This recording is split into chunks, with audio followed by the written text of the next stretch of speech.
Folks, welcome to this Working with Indices video. This is covered on the GCSE higher specification from Edexcel, but may also be useful for other exam boards or other levels of study as well. So some other ways to describe this might be a change of base, some indices questions with algebraic powers, or equations involving indices. Now I'm hoping, if you're watching this, you're all familiar with the following laws, the index laws. Some a bit more advanced towards the right hand side there, but it's mostly this second one actually we'll be needing today. It's mostly this we'll be using. Right, the motivation behind this video then is an exam question from June 2017, question 18, so quite late on in the paper.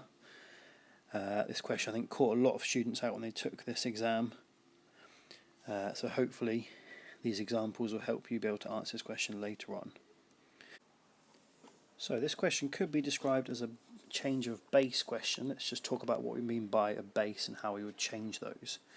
If we have, for example, a to the power of m, that a is called the base, the m referred to as the power, the index, or the exponent. Now, the bases we have in this question then are 64, 2 and 16. Now, in order to approach this question, we need to change those bases so they all have the same base. Now, 64 and 16, and hopefully you recognise those as powers of 2. We just remind ourselves then we've got 2 squared, 2 times 2, which is 4, 2 cubed, times that by 2, we get 8, 2 to the power of 4, 16, and so on.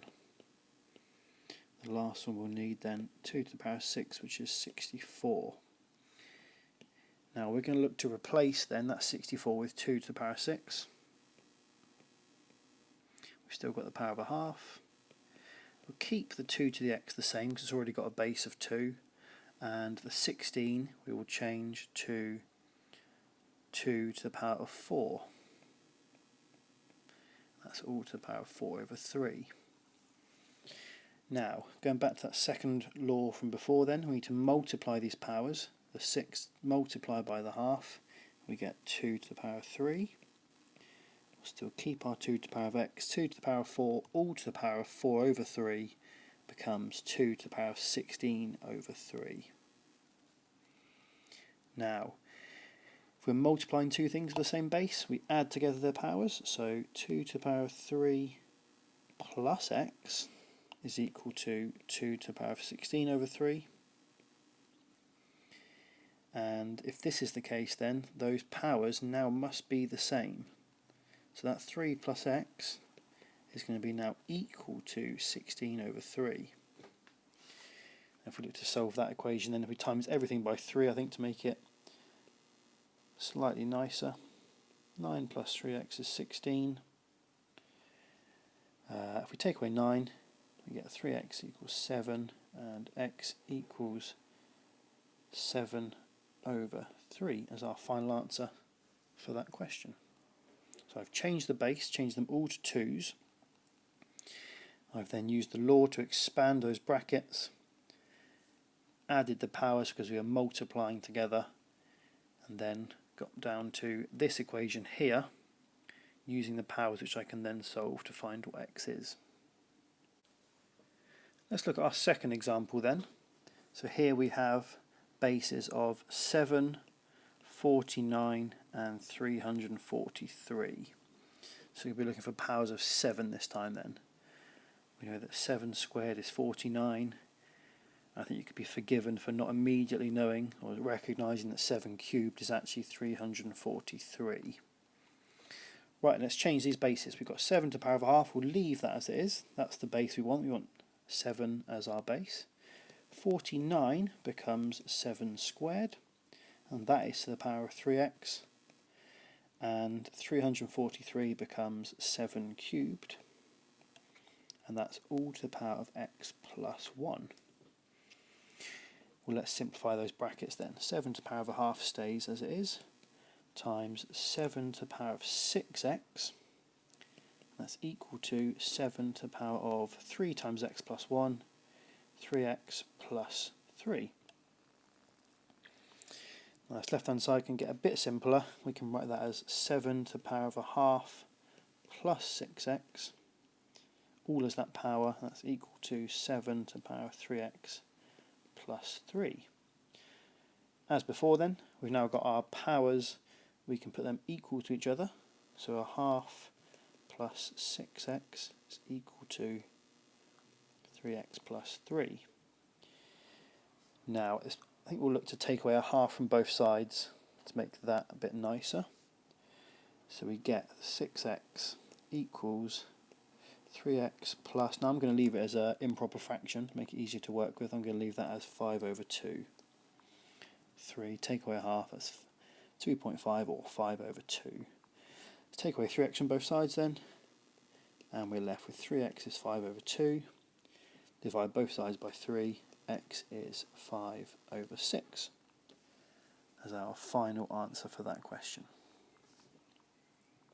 For our third and final example then, we're going to crack on with this lovely question. So, bases we have 27, 9 and 81.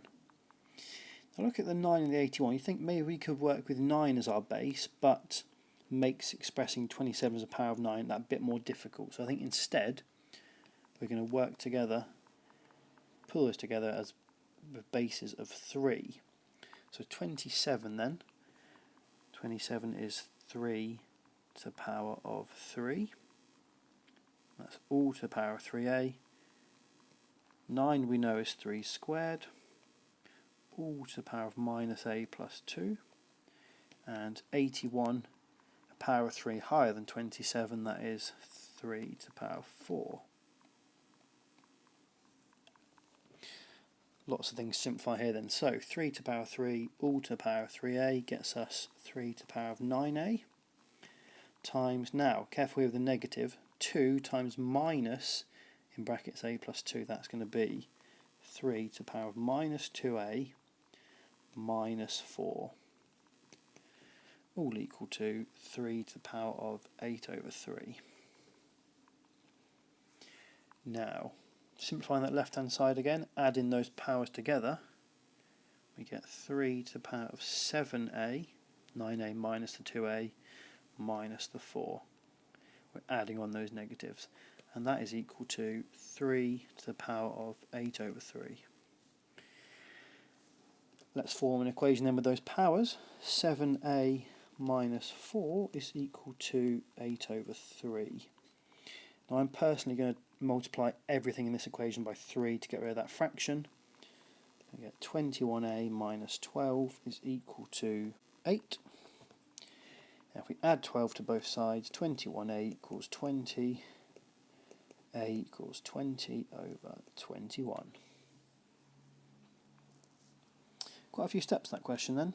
Hopefully you're happy with what happens each step. If not, pause it, go back, watch through the video, see if you can work out what's going on. And hopefully then after those 3 examples, you're able to more confidently tackle that exam question, question 18.